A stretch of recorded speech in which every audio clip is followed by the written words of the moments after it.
जय श्रीमन नारायण। श्री सत्यनारायण भगवान की कथा है। एक समय नैमसारण तीर्थ में शौनकादि 88,000 ऋषियों ने श्री सूत जी से पूछा, हे प्रभु, इस कलयुग में वेद विद्या रहित मनुष्यों को प्रभु भक्ति किस प्रकार मिलेगी तथा उनका उद्धार कैसे होगा।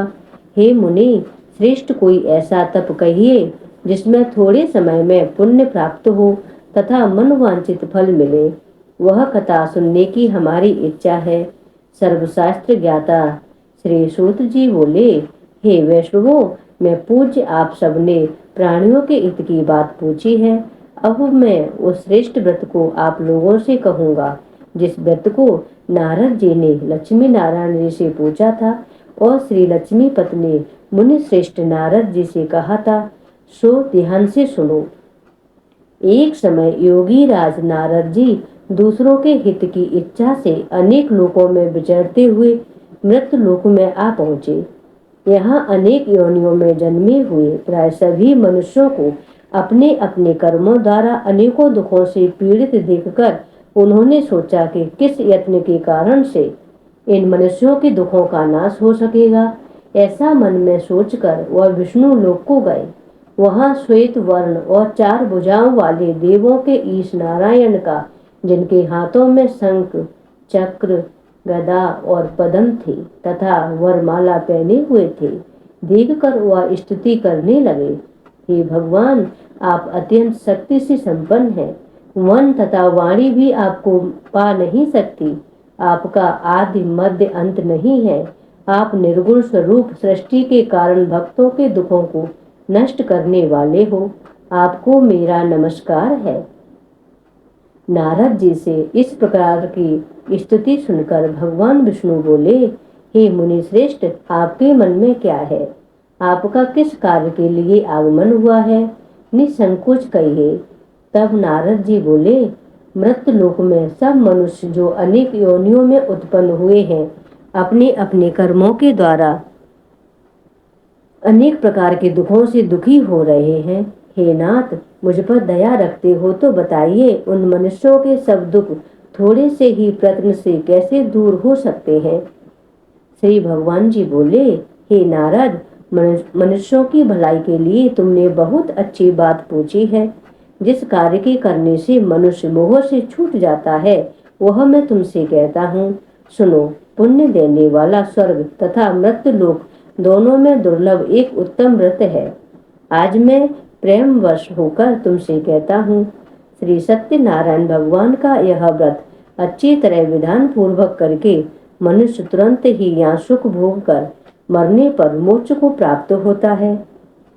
श्री भगवान के वचन सुनकर नारद मुनि बोले कि उस व्रत का फल क्या है, क्या विधान है, क्या विधान है, किसने यह व्रत किया था और किस दिन यह व्रत करना चाहिए, विस्तार से कहिए। तब भगवान बोले, दुख शोक आदि को दूर करने वाला, धन धान्य को बढ़ाने वाला, सौभाग्य तथा संतान को देने वाला यह व्रत सब स्थानों पर विजय करने वाला है। भक्ति और श्रद्धा के साथ किसी भी दिन मनुष्य श्री सत्यनारायण की संध्या के समय ब्राह्मणों और बंधुओं के साथ धर्म परायण होकर पूजा करे। भक्ति भाव से नैवेद्य, केले का फल, घी, दूध और गेहूं का चूर्ण सवाया ले। गेहूं के अभाव में साटी का चूर्ण, शक्कर तथा गुड़ ले और सब भक्षण योग्य पदार्थ जमा करके भगवान को अर्पण करे तथा बंधु बांधवों सहित ब्राह्मणों को भोजन कराए। इसके बाद स्वयं भोजन करे। नृत्य गीत आदि का आचरण कर श्री सत्यनारायण भगवान का स्मरण करते हुए समय व्यतीत करे। इस प्रकार व्रत करने पर मनुष्य की इच्छा निश्चय ही पूरी हो जाती है। विशेषकर कलिकाल में मृत्यु लोक पर यही मोक्ष का सरल उपाय है।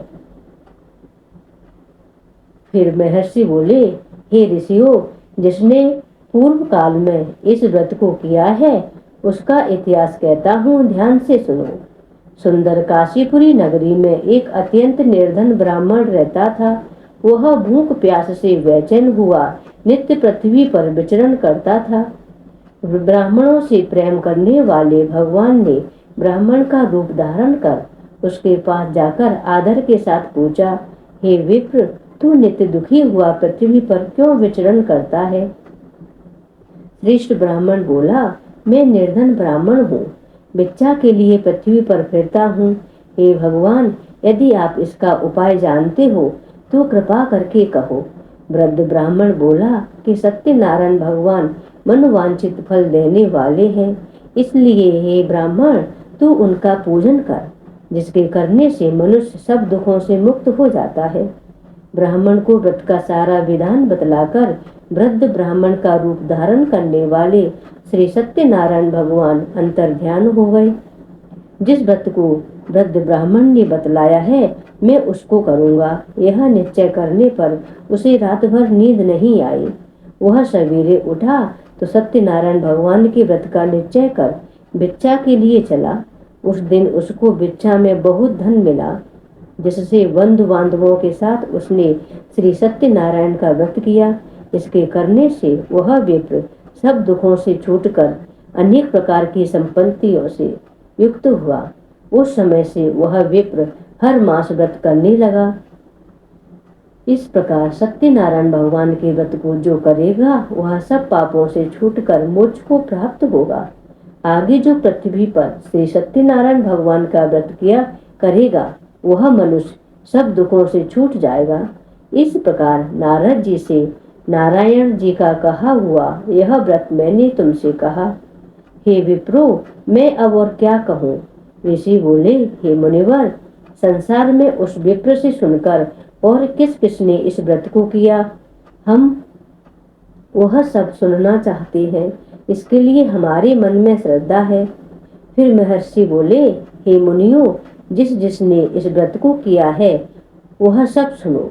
एक समय एक विप्र धन और ऐश्वर्य के अनुसार बंधु बांधवों के साथ व्रत करने को तैयार हुआ। उसी समय एक लकड़ी बेचने वाला बूढ़ा व्यक्ति वहां आया और बाहर लकड़ियों को रखकर विप्र के मकान में गया। प्यास से दुखी लकड़हारा उनको व्रत करते देखकर विप्र को नमस्कार कर कहने लगा कि आप यह क्या कर रहे हैं और इसके करने से क्या फल मिलता है, कृपया मुझे बताइए। तब ब्राह्मण ने कहा, सब मनोकामनाओं को पूरा करने वाला यह श्री सत्यनारायण भगवान का व्रत है। इसकी ही कृपा से मेरे यहाँ धन धान्य आदि की वृद्धि हुई है। विप्र से इस व्रत के बारे में जानकर लकड़हारा बहुत प्रसन्न हुआ। वह चरणामृत लेकर और प्रसाद खाने के बाद अपने घर को गया। लकड़हारे ने अपने मन में इस प्रकार का संकल्प किया कि आज गांव में लकड़ी बेचने से जो धन मिलेगा उसी से मैं श्री सत्यनारायण भगवान का उत्तम व्रत करूंगा। मन में यह विचार कर वह बूढ़ा आदमी लकड़ियां अपने सिर पर रखकर जिस नगर में धनवान लोग रहते थे ऐसे सुंदर नगर में गया। उस दिन वहां पर उसे उन लकड़ियों का दाम पहले दिनों से चौगुना मिला। तब वह बूढ़ा लकड़हारा दाम ले और अति प्रसन्न होकर पके केले की फली, शक्कर, घी, दूध, दही और गेहूं का चूर्ण इत्यादि श्री सत्यनारायण भगवान के व्रत की कुल सामग्रियों को लेकर अपने घर गया।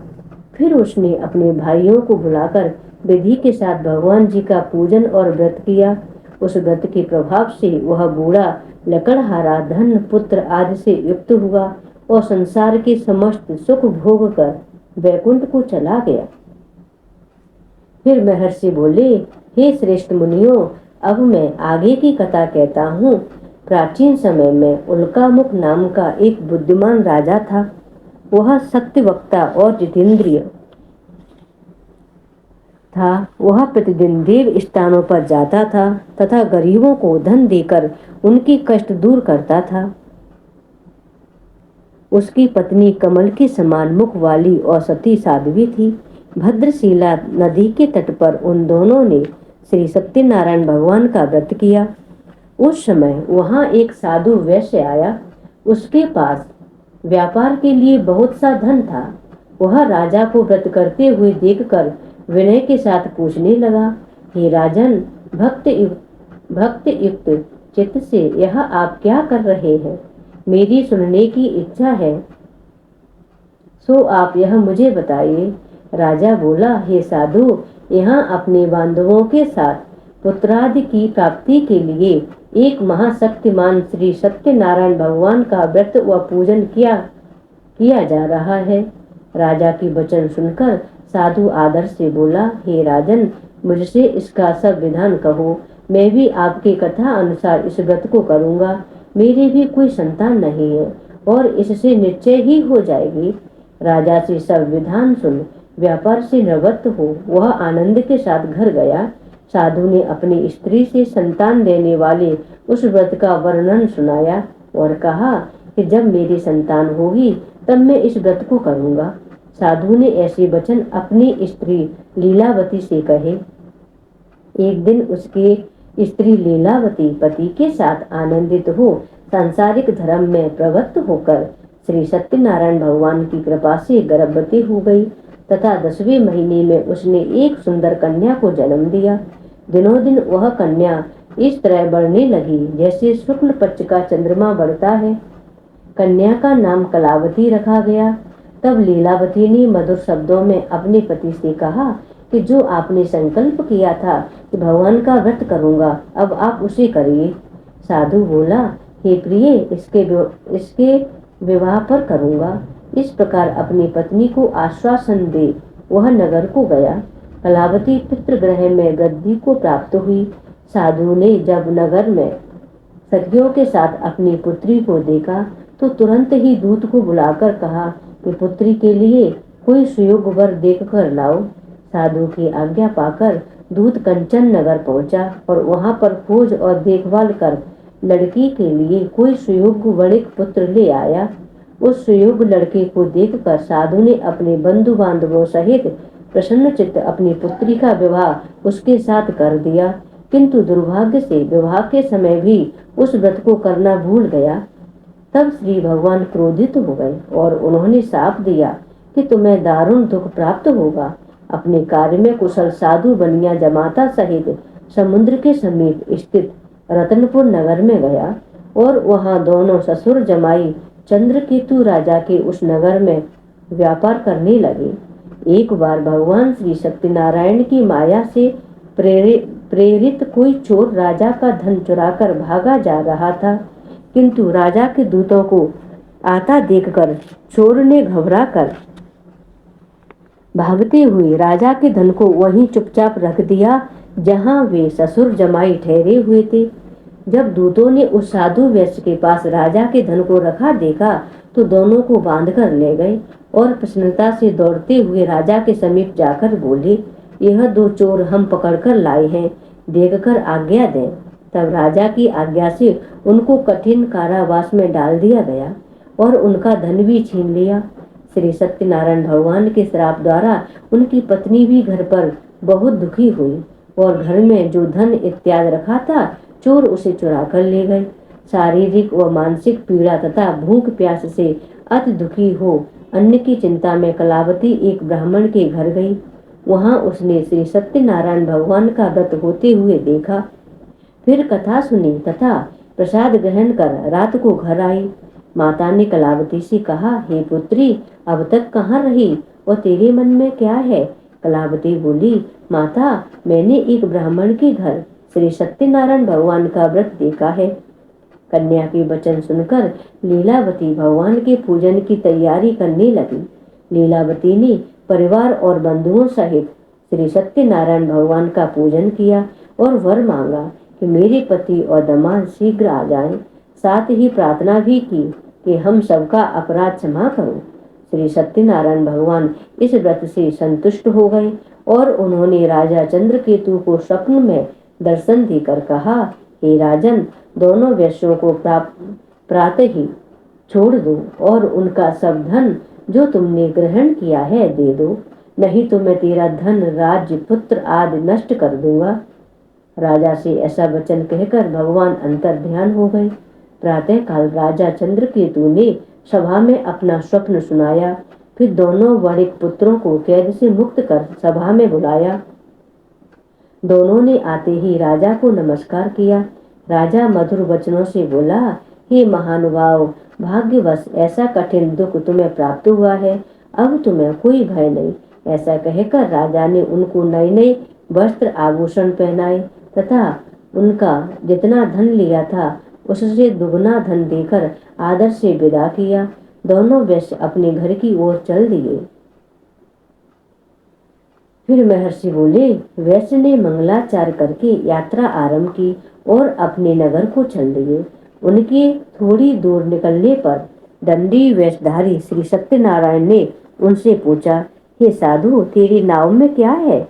अभिमानी वणिक हंसता हुआ बोला, हे दंडी, आप क्यों पूछते हो? क्या धन लेने की इच्छा है? मेरी नाव में तो बेल और पत्ते भरे हैं। वैश्य के ऐसे कठोर वचन सुनकर श्री भगवान ने कहा, तुम्हारा वचन सत्य हो।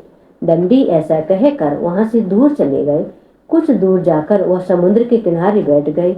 दंडी के जाने पर वैश्य ने नित्य क्रिया करने के बाद नाव को ऊंची उठी देखकर आश्चर्य प्रकट किया तथा नाव में बेल पत्ते आदि देखकर मूर्छित हो भूमि पर गिर पड़ा। फिर मूर्छा खुलने पर अत्यंत शोक प्रकट करने लगा। तब उसका दामाद बोला, आप शोक न करें, यह दंडी का शाप है, अतः उनकी शरण में चलना चाहिए, तभी हमारी मनोकामना पूरी होगी। दामाद के वचन सुनकर वे दंडी के पास पहुंचे। अत्यंत भक्त भाव से नमस्कार करके वणिक बोला, मैंने जो आपसे असत्य वचन कहे थे उसके लिए आप मुझे क्षमा करो। वह ऐसा कहकर महान शोकातुर होकर रोने लगा। तब दंडी भगवान बोले, हे वणिक पुत्र, मेरी आज्ञा से बार बार तुम्हें दुख प्राप्त हुआ है, तो मेरी पूजा से विमुख हुआ है। साधु बोला, हे भगवान, आपकी माया से ब्रह्मा आदि देवता भी आपके रूप को नहीं जानते, तब मैं अज्ञानी कैसे जान सकता हूँ? आप प्रसन्न होइए, मैं सामर्थ्य के अनुसार आपकी पूजा करूंगा। मेरी रक्षा करो और पूर्व के समान मेरी नौका को धन आदि से परिपूर्ण कर दो। उसके भक्त युक्त वचन सुनकर भगवान प्रसन्न हो उसकी इच्छा अनुसार वर देकर अंतर ध्यान हो गए। तब उन दोनों ने नाव पर आकर देखा कि नाव धन से परिपूर्ण हो गई है। फिर वह श्री सत्यनारायण भगवान का पूजन कर साथियों सहित अपने नगर को चला। जब वह अपने घर के निकट पहुंचा तब दूत को घर भेजा। दूत ने साधु के घर जा उसकी स्त्री को नमस्कार कर कहा कि साधु अपने दामाद सहित इस नगर के समीप आ गए हैं। ऐसा वचन सुन साधु की स्त्री ने बड़े हर्ष के साथ श्री सत्यनारायण का पूजन कर पुत्री से कहा, मैं अपने पति के दर्शन को जाती हूँ, तो कार्य पूर्ण कर शीघ्र आ जाना। माता के ऐसे वचन सुनकर कलावती प्रसाद छोड़कर जल्दी में पति के पास गए। प्रसाद की अवज्ञा के कारण श्री सत्यनारायण भगवान ने रुष्ट हो गए और उसके पति को नाव सहित पानी में डुबो दिया। कलावती अपने पति को न देखकर रोती हुई भूमि पर गिर पड़ी। इस प्रकार नौका को डूबा हुआ तथा कन्या को रोता देख साधु दुखी होकर बोला, हे प्रभु, मुझसे या मेरे परिवार से जो भूल हुई है उसे क्षमा करो। उसके दीन वचन सुनकर श्री सत्यनारायण भगवान प्रसन्न हो गए और तभी आकाशवाणी हुई, हे साधु, तेरी कन्या मेरे प्रसाद को छोड़कर आई है, इसलिए उसका पति अदृश्य हुआ है। यदि वह घर जाकर प्रसाद खाकर लौटे तो उसे पति अवश्य मिलेगा। ऐसी आकाशवाणी सुनकर कलावती ने घर पहुंचकर प्रसाद खाया, फिर आकर पति के दर्शन किए। उसके बाद साधु ने बंधु बांधवों सहित श्री सत्यनारायण भगवान की विधि पूर्वक पूजा किया। इस लोक का सुख भोग कर अंत में वह स्वर्ग लोक को प्रस्थान कर गया। बोलिए सत्यनारायण भगवान की जय। फिर महर्षि बोले, हे ऋषियों, मैं और भी कथा कहता हूँ, सुनो। प्रजा पालन में लीन तुंग ध्वज नाम का एक राजा था। उसने भी भगवान का प्रसाद त्याग कर बहुत दुख पाया। एक समय वन में जाकर वन्य पशुओं को मारकर वह बड़के वृक्ष के नीचे आया। वहां उसने ग्वालों को भक्त भाव से बांधवों सहित श्री सत्यनारायण जी का पूजन करते देखा। राजा देखकर भी अभिमानवश वहां नहीं गया और न ही नमस्कार किया। जब ग्वालों ने श्री भगवान का प्रसाद उसके सामने रखा तो वह प्रसाद त्याग कर अपनी नगरी को चला गया। वहां उसने अपना सब कुछ नष्ट पाया तो वह जान गया कि यह सब भगवान ने किया है। तब वह विश्वास कर ग्वालों के समीप गया और विधि पूर्वक पूजन कर प्रसाद खाया तो श्री सत्यनारायण भगवान की कृपा से सब कुछ पहले जैसा ही हो गया। फिर दीर्घ काल तक सुख भोग कर मृत्यु को प्राप्त हो स्वर्ग लोक को गया। जो मनुष्य इस परम दुर्लभ व्रत को करेगा भगवान की कृपा से उसे धन धान्य की प्राप्ति होगी। निर्धन धनी और बंदी बंधन से मुक्त होकर निर्भय हो जाता है।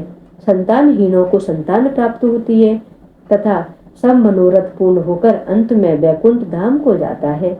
जिन्होंने पहले इस व्रत को किया अब उनके दूसरे जन्म की कथा कहता हूँ। वृद्ध सतानंद ब्राह्मण ने सुदामा का जन्म लेकर मोक्ष को पाया। उल्का मुख नाम का राजा दशरथ होकर वैकुंठ को प्राप्त हुआ। साधु नाम के वैश्य ने मोर ध्वज बनकर अपने पुत्र को आरे से चीरकर मोक्ष को प्राप्त किया। महाराज तुंगध्वज ने स्वयंभू होकर भगवान में भक्त युक्त हो कर्म कर मोक्ष प्राप्त किया। बोलिए सत्यनारायण भगवान की जय। श्रीमन्नारायण नारायण हरे हरे, भजमन्नारायण नारायण हरे हरे। ओम जय लक्ष्मी रमणा स्वामी जय लक्ष्मी रमणा, सत्यनारायण स्वामी जन पातक हरणा, स्वामी जय लक्ष्मी रमणा। रतन जड़ित सिंहासन अद्भुत छवि राजे, नारद करत निराजन घंटा ध्वनि बाजे। प्रगट भये खल कारण तुझको दर्श दियो, बूढ़ो ब्राह्मण बन कर कंचन महल कियो, स्वामी जय लक्ष्मी रमणा। दुर्बल भील कठारो इन पर कृपा करी, चंद्रचूड़ एक राजा जिनकी विपत्ति हरी। ओम जय लक्ष्मी रमणा। वैश्य मनोरथ पायो श्रद्धा तज दीनी, सोपल भोग्यो प्रभु जी फिर स्तुति कीनी। भाव भक्ति के कारण छिन छिन रूप धरियो, श्रद्धा धारण कीनी तिनको काज सरियो। ओम जय लक्ष्मी रमणा। ग्वाल बाल संग राजा वनों में भक्ति करी, मन वांछित फल दीना दीन दयाल हरि। ओम जय लक्ष्मी रमणा। चढ़त प्रसाद सवाया कदली फल मेवा, धूप दीप तुलसी से राजी सत्य देवा। ओम जय लक्ष्मी रमणा। श्री सत्यनारायण जी की आरती जो कोई नर गावे, कहत शिवानंद स्वामी मनोवांछित फल पावे। ओम जय लक्ष्मी रमणा, स्वामी जय लक्ष्मी रमणा। बोलिए सत्यनारायण भगवान की जय, श्री हरि नारायण की जय, लक्ष्मी नारायण की जय। ओम नमो भगवते वासुदेवाय नमः।